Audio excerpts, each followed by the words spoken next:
Monsoon tour మధురానుభూతులు sure. పూర్తి వివరాలకు చదవండి రేపటి సాక్షి దినపత్రిక. తిరుపతిలో ఉద్రిక్త పరిస్థితులు నెలకొన్నాయి. అవాంఛనీయ సంఘటనలకు కూటమి నేతల కుట్రలు చేస్తున్నారు.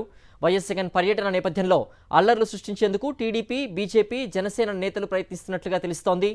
వైఎస్ఆర్సీపీ ఎమ్మెల్యేలు, ఎమ్మెల్సీలు తిరుమల రాకుండా అక్రమ అరెస్టులు చేస్తున్నారు. రాయలసీమ జిల్లాలో వైఎస్ఆర్సీపీ నాయకులందరినీ గృహ నిర్బంధం చేశారు. తిరుపతిలో జనసేన ఎమ్మెల్యే నేతృత్వంలో కూటమి నేతలు సమావేశమయ్యారు. వైఎస్ జగన్ తిరుమల వస్తే నిరసన తెలియజేస్తామంటున్నారు జనసేన ఎమ్మెల్యే, కూటమి నేతలు. ఇప్పటికే జగన్ టూర్ అడ్డుకుంటామని రెచ్చగొట్టే ప్రకటనలు చేశారు బీజేపీ నేత భానుప్రకాష్ రెడ్డి. జగన్ పర్యటన నేపథ్యంలో 30 యాక్ట్ అమల్లోకి తెచ్చిన పోలీసులు భక్తులు తిరుమల వెళ్లకుండా ఆంక్షలు విధించారు. మరింత సమాచారం మా ప్రతినిధి రవీందర్ అందిస్తారు. రవీందర్, మాజీ సీఎం తిరుమల వస్తుంటే భద్రత కల్పించాల్సి పోయి 30 యాక్ట్ అమలు చేస్తూ అక్కడ ఉద్రిక్త పరిస్థితులకు పోలీసులు కారణమవుతున్నారు, కూటమి నేతలు కారణమవుతున్నారు. అక్కడ తాజా సిచ్యువేషన్ ఎలా ఉంటుంది? దీనిపై వైఎస్ఆర్సీపీ నేతలు ఏమంటున్నారు? చేస్తున్నటువంటి క్షుద్ర రాజకీయాలకు వైఎస్ఆర్ కాంగ్రెస్ పార్టీ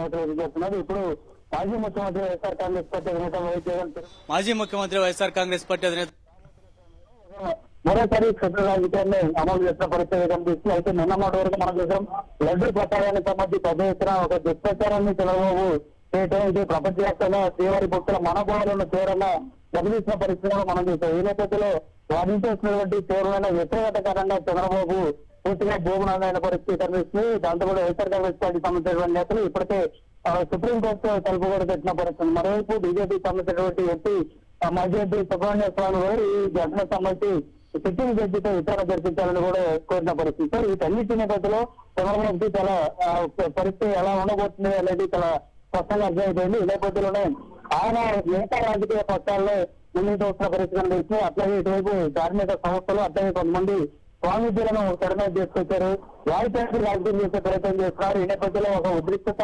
వాతావరణం అయితే తిరుగుతులో కనిపిస్తుంది. అట్లాగే జగన్ మరి కొద్దిసేపట్లోనే తాడేపల్లి నుంచి బయలుదేరబోతున్న నేపథ్యంలో రేణిగుంట ఎయిర్పోర్ట్ కి ఆయన వచ్చిన తర్వాత ఆయనకు స్వాగతం పలికేందుకు వస్తున్నటువంటి వైఎస్ఆర్ కాంగ్రెస్ పార్టీ నాయకులు, కార్యకర్తలను ఎవరిని రానితోనే చేసే ప్రయత్నం కూడా చేస్తున్నారు. రేణిగుంట ఎయిర్పోర్ట్ చుట్టూరుగా పెద్ద సంఖ్యలో పోలీసుల బ్యారికేడ్లను ఏర్పాటు చేయడం ద్వారా భారీ బందోబస్తు ఏర్పాటు చేశారు. అక్కడ ఏదైతే ప్రయాణికులు అయితే ఉంటారో ఆ ప్రయాణికులకు సంబంధించినటువంటి టికెట్లు చూసిన తర్వాత మాత్రమే ఎయిర్పోర్ట్ లో పంపిస్తున్నారు తప్ప ఇతరులు ఎవరైనా లోపల పంపించకుండా ఆపే ప్రయత్నం అయితే చేసిన పరిస్థితి.